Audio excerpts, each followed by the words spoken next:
제3장. 그 후에 욥이 입을 열어 자기의 생일을 저주하니라.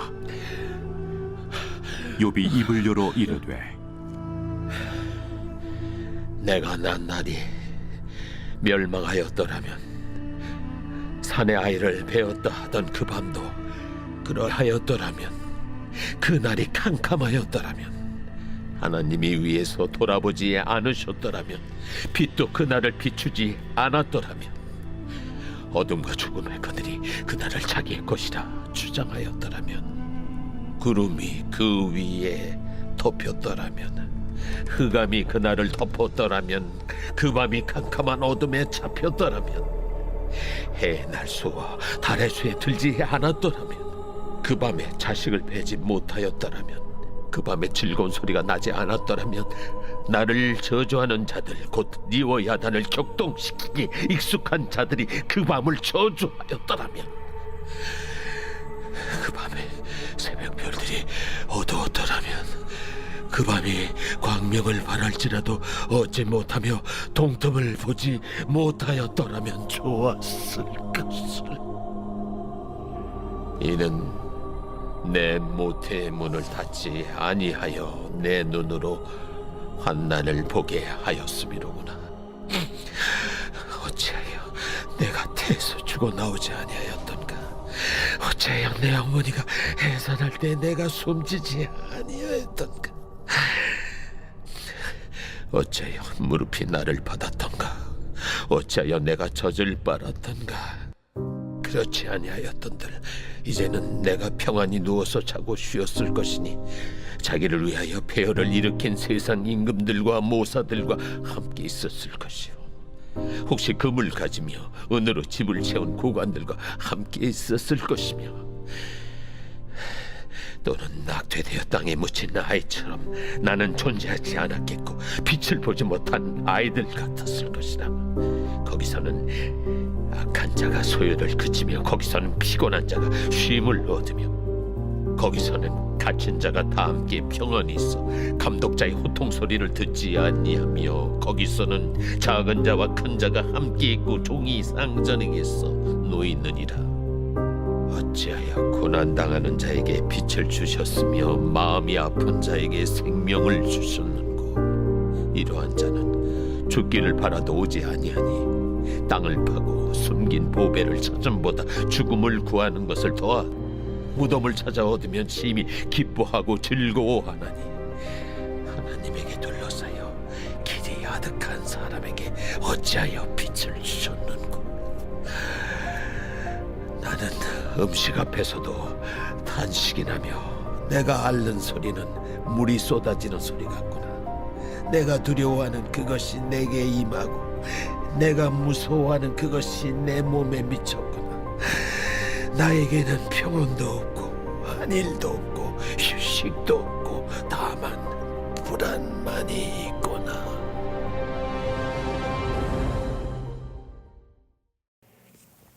네, 할렐루야. 네, 우리 주님의 성일, 우리 주님 전에 오신 믿음의 성도님들 환영하고 축복합니다. 자, 우리 욥기서 오늘 3장에 있는 말씀 우리 함께 은혜를 나누겠습니다. 자, 여러분, 우리 욥기 1장과 2장은 욥의 믿음에 대해서 성경이 우리들에게 보여주죠. 욥은 정말 훌륭한 믿음을 가지고 있는 이 성경의 인물 중에 한 명이라고 저도 이렇게 깊이 묵상이 되었습니다. 재산과 자녀도 잃고 건강도 잃고 모든 것을 잃은 욥이 하나님께 고백하는 것은요, 주신 이도 여호와이시요 거두신 이도 여호와이시니. 이런 고백이 어떻게 나올 수 있겠습니까?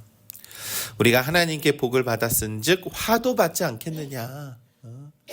하나님께 우리가 축복도 받을 수 있겠지만 화도 받을 수 있는 거 아니냐. 이렇게 고백을 했던 것이 바로 욥의 믿음이죠.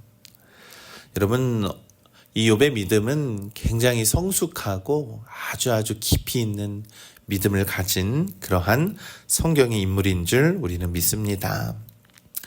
그러나 이제는 3장에 들어오면서 이제는 좀 분위기가 달라집니다. 이제 3장부터 욥의 대부분에 있는 모든 장의 말씀은요, 이제는 이 욥과 욥을 위로하러 온 세 친구와의 대화 속에 담겨져 있는 그러한 내용이지요. 3장에는 분위기가 바뀝니다. 그동안 7일 동안 침묵하던 욥이 드디어 마침내 입을 엽니다. 그런데 이 욥이 내뱉은 말은요, 하나님을 원망하거나 하나님을 저주하는 말이 아니라 내가 차라리 태어나지 않았더라면 이라고 하는 고백인 거예요. 자신이 태어난 날을 저주합니다. 여러분, 우리는 이 장면이 또 이해가 되지 않을 수도 있어요. 믿음이 좋은 욥이 왜 이렇게 고백을 할까라고 하는 질문이죠. 그러나 하나님께서는요, 이러한 욥의 탄식을 책망하지 않습니다. 오히려 욥기는 믿음의 사람도 깊은 절망을 경험할 수 있다라고 하는 교훈을 우리들에게 가르쳐주고 있는 것이죠. 여러분, 욥은 이 자기에게 생긴 이 절망마저도 하나님께 가지고 나갔다라는 거예요. 그것이 바로 하나님께서 우리들에게 요구하는 믿음이라는 겁니다. 하나님 앞에서 자신의 절망과 자신의 상황과 감정과 그 모든 것들을 숨기지 않고 모든 것들을 하나님께 간구할 수 있는 것, 그것이 바로 욥이 그 7일 동안 침묵 속에서, 그리고 이제는 하나님을 찾을 수밖에 없는 존재로 이렇게 바뀌게 되었다라는 것이죠. 자, 그러면서 우리 3절에 있는 말씀, 우리 욥기서 3장 3절에 있는 말씀 합독해 보겠습니다. 내가 난 날이 그러하였더라면, 아멘. 내가 난 날이 멸망하였더라면 이라고 하는 단식입니다. 여러분, 여기에서 멸망하다라고 하는 이 원문은요, 사라지다, 존재하지 않는다라는 뜻이에요. 그러니까 욥은 자신의 생일을 저주합니다. 내가 태어난 날, 내 존재를 저주합니다. 하나님을 저주하지 않습니다. 이것은 굉장히 중요한 차이예요. 여러분, 이 고대 근동 문헌에는요, 자신의 출생을 탄식하는 글들이 많이 발견된다고 합니다. 그러니까 메소포타미아의 의인의 고난이라고 하는 문학도 고난받는 사람들이 자기의 인생을 탄식한다라는 뜻이거든요. 그러나 이 욥기의 차별성은 굉장히 심오한 내용을 가지고 있어요. 결국 운명이나 많은 고대 문헌에는요, 자기의 운명을 탓하면서 그 운명과 더불어서 신의 존재에 대한 원망과 탄식이 섞여 있지만 욥은 하나님을 원망하지는 않았다라는 거, 하나님과의 관계는 끊지 않았다라는 겁니다. 여러분, 성경에서는 감정을 억누르는 것을 믿음이라고 말하지 않습니다. 많은 성경의 인물들이 하나님께 있는 그대로 감정과 고통과 탄식을 고백을 하죠. 여러분, 시편에서의 이 다윗도 수많은 감정을 하나님께 탄식하는 시로 표현을 한 말씀이 시편 아니겠습니까? 또 예레미야는 자신이 태어난 날을 저주했습니다. 이 예레미야 20장에도 그렇게 말씀하고 있거든요. 엘리야도 그 고난과 번아웃 속에서 차라리 도망치고 하나님 죽기를 간구했습니다. 여러분, 믿음의 사람들도 힘듦과 고난과 역경 속에서도 감정을 하나님께 숨기지 않았어요. 여러분, 믿음이라는 것은요, 눈물이 없는 삶이 믿음이 아니라는 거예요. 믿음이 있어도, 힘들고 어려움이 있어도 그 눈물마저도 하나님께 가져가는 것이 바로 믿음의 삶인 줄 우리는 믿습니다. 여러분, 우리는 때로는 이 욥처럼 갑작스럽게 찾아오는 고난이 분명히 있습니다. 분명히 찾아오기도 합니다. 그때 우리의 믿음은 절망과 탄식 속에서도 그 모든 것들을 하나님께 가져갈 수 있는 믿음, 그리고 그 고통과 탄식마저도 하나님께 숨김없이 낱낱이 고백할 수 있는 믿음, 하나님은 그러한 믿음을 지켜보고 계시더라. 이것이 바로 욥기서 3장의 이 욥의 모습을 통해서 우리가 배워야 하는 믿음의 모습인 줄 우리는 믿습니다. 여러분, 이 욥의 질문에서는 바로 이런 것들이 있는 것이죠. 왜라고 하는 질문입니다. 여러분, 우리도 살다가 이런 생각하지요.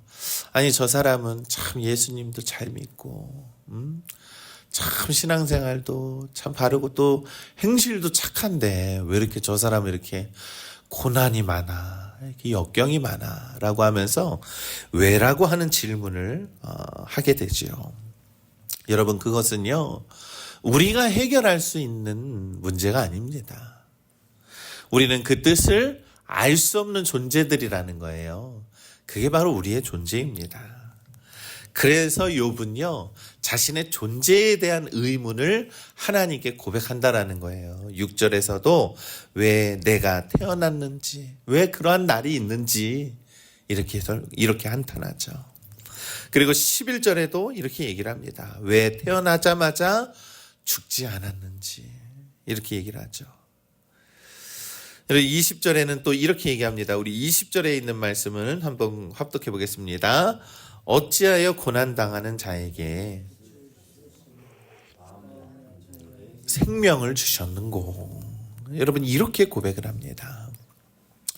어찌하여 고난받는 자에게 빛을 주시고 또 마음이 괴로운 자에게 왜 그런 생명을 주셨는가. 여기에는요, 우리의 왜라고 하는 질문이 담겨 있는 거예요. 하나님 왜 그렇습니까?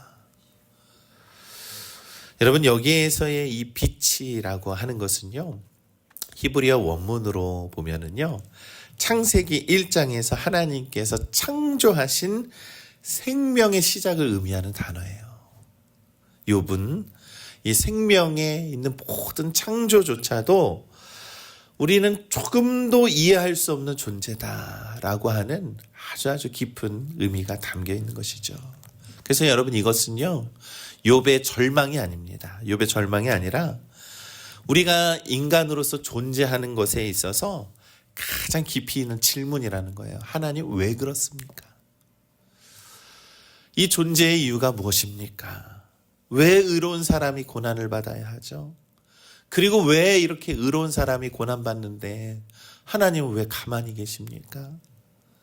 왜 저렇게 악인들은 더 배불리, 더 돈도 많이 벌고 잘 살면서 왜 하나님 믿는 우리들은 이렇게 눈물 흘리면서 살아야 합니까? 라고 하는 질문이에요. 그리고 이 질문은 욥기 전체를, 이제부터 3장부터 이어지는 전체를 관통하는 질문이기도 합니다. 그리고 놀랍게도 하나님은 욥에게 질문하지 말아라. 감히 네가 어찌 이 하나님의 뜻을 네가 알 수 있겠느냐 라고 하는 말씀입니다. 오히려 그 질문을 끝까지 들으시죠. 아, 너의 이 고난 속에서 너가 뱉는 질문이 이것이냐. 그리고 우리는 이 욥기서를 통해서 수많은 인간의 고난과 고통 중에서 어떠한 모습을 보여주는지에 대해서 우리는 욥기서는 우리들에게 가르쳐주고 있어요. 여러분, 하나님은 정답을 말하는 분이 아닙니다. 여러분, 하나님은 정답을 우리들에게 알려주시는 분이 아니에요. 진실한 마음으로 하나님께 드리는 그러한 기도를 하나님이 원하십니다. 여러분, 우리는요, 이 고난 앞에서 하나님 왜 그렇습니까? 그 원인이나 좀 합시다. 이러한 질문으로 기도하고 있다면 이건 잘못된 거예요. 우리는요, 우리의 있는 모습 그대로를 진실하게 낱낱이 하나님께 고백하기를 하나님께서 원하신다라는 거예요. 여러분, 우리는 감히 하나님의 뜻을 조금이라도 우리가 알 수 없습니다. 하나님의 뜻을 우리가, 이 미천한 존재인 우리가 어떻게 알 수 있겠습니까? 그러나 우리가 우리의 모든 것들을, 그저 그러한 존재로서 우리의 모든 것들을 하나님께 낱낱이 고백하고 진실한 마음으로 우리의 감정, 우리의 고통 중에 있는 그 질문까지도 하나님께 다 드릴 수 있는 믿음으로 하나님께 나아가기를 원하신다라는 겁니다. 왜 그렇습니까? 하나님은요, 이 절망과 이 실패와 이 아픔보다 훨씬 크신 하나님이시기 때문입니다. 그래서 오늘 우리가 합독하신 말씀이 바로 그러한 고백이 담겨 있다는 거예요. 자, 우리 25절에 있는 말씀 한 번 더 합독합니다. 내가 두려워하는 그것이 내 몸에 미쳤구나. 내가 두려워하는 그것이 내게 임하였다. 여러분, 여기서 두려워하다라는 것은요, 단순히 걱정이 아닙니다. 우리의 삶을 전체를 뒤흔드는 공포를 의미하는 거예요. 그리고 우리 이어지는 표현이 있죠. 평강도 없고 안위도 없고 안식도 없다라고 이렇게 표현을 하죠. 여러분, 우리가 이 평강, 그리고 평강과 평온, 그리고 안일, 휴식, 불안, 여러분, 우리가 가지고 원하는 삶 아닙니까? 우리는 평안하기 원하고, 우리는 아무 해를 당하지 않기를 원하고, 우리는 안식을 원한다라는 거예요. 여러분, 그러나 우리의 안식은 어떤 안식입니까? 건강하고 재물 많이 받고 그렇게 평안하게 내 몸뚱아리 하나 그냥 아무 고통 없이 지내는 것, 그것을 평안이라고 우리는 착각하고 있다라는 것이죠. 근데 그게 아니에요. 하나님께서 주시는 참된 안식은 어디에서부터 나는 겁니까? 바로 하나님 안에 거할 때에 참된 안식이 있는 것인데, 우리의 육체적인 이 착각은 이 안식과 평안은 내 몸 하나 고통받지 않는 것, 내 몸 하나 어려움 당하지 않는 것, 이것을 안식으로 착각하고 있다라는 겁니다. 여러분, 욥은 인간이 바라는 모든 평안은 부질없다라는 것을 이 욥기서를 통해서 우리들에게 말씀하고 있는 거예요. 예수님께서 저 십자가 위에서 나의 하나님 어찌하여 나를 버리셨나이까 라고 외치죠. 인간의 가장 깊은 절망을 예수님께서도 경험하셨다라는 거예요. 여러분, 이 욥기의 고난과 십자가의 고난이 연결이 됩니다. 여러분, 우리는 언제나 예수님을 믿으면서도 고난에 대해서는 회의적인 거예요. 예수님을 믿는다라고 하면서도 그저 평안하기만 원한다라는 거예요. 그것이 바로 우리들의 본질에 대한 모습이라는 겁니다. 그러나 여러분, 십자가는요, 평온한 것이 아니지요. 때로는 고난 속에서도 하나님의 뜻을 묻는 것이고요.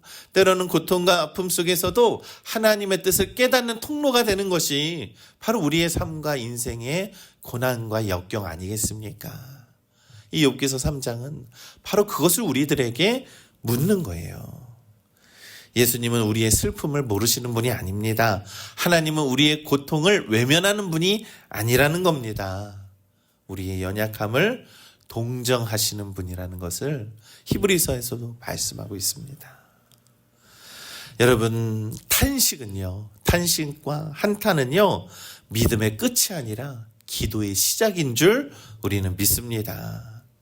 욥기서 3장은 이 욥이 절망해서 하나님께 한탄하는 것처럼 보이지만 욥은 하나님을 떠나지 않았다라는 거예요.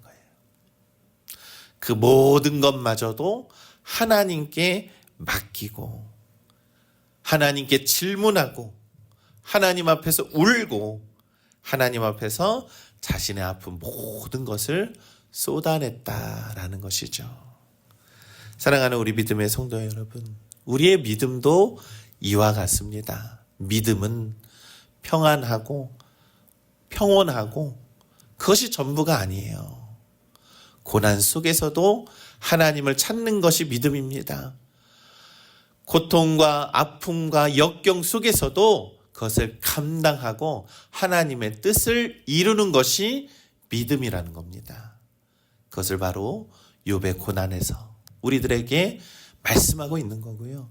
예수님께서 그 십자가에 달리시고 고통당하신 그 십자가를 통해서도 우리들에게 믿음으로 가르쳐주고 있는 것이죠. 그러니 우리 사랑하는 우리 믿음의 성도 여러분, 고통과 고난 속에서 눈물이 날 때 기도를 멈추지 마세요. 하나님께 그 모든 것 가지고 나오시면 됩니다. 질문이 생길 때 하나님을 떠나지 마십시오. 탄식은 믿음의 실패가 아니라 하나님께 더 가까이 나아가는 기도의 시작인 줄을 믿습니다. 오늘 우리가 또 욥기 3장에 있는 말씀 한 구절 한 구절, 이 모든 말씀은 욥기가 하나님께 하는 말씀이에요. 하나님 왜 그렇습니까? 나의 존재가 너무나도 원망스럽습니다. 왜 이렇게 나 태어나게 해서 왜 이런 고통을 당하게 합니까? 그러나 그 속에는 우리의 믿음을 묻는 하나님의 거룩한 지혜의 말씀이 담겨 있다라는 것. 그래서 이 욥의 탄식 속에서도 그래도 이 욥이 하나님께 질문하고 하나님께 나아가면서 하나님과의 관계를 어떻게 이루고 있는지에 대해서 여러분 깊이 묵상해 보시기를 간절히 소망합니다. 또한 우리가 욥기서를 통해서 고통 속에서도 하나님을 결코 떠나지 않고 모든 것을 다 하나님께 믿음으로 맡기면서 하나님의 그 뜻을 우리가 조금이라도 더 깨닫는 우리 거룩한 믿음의 성도들 되시기를 우리 주님의 이름으로 간절히 축원합니다. 아멘.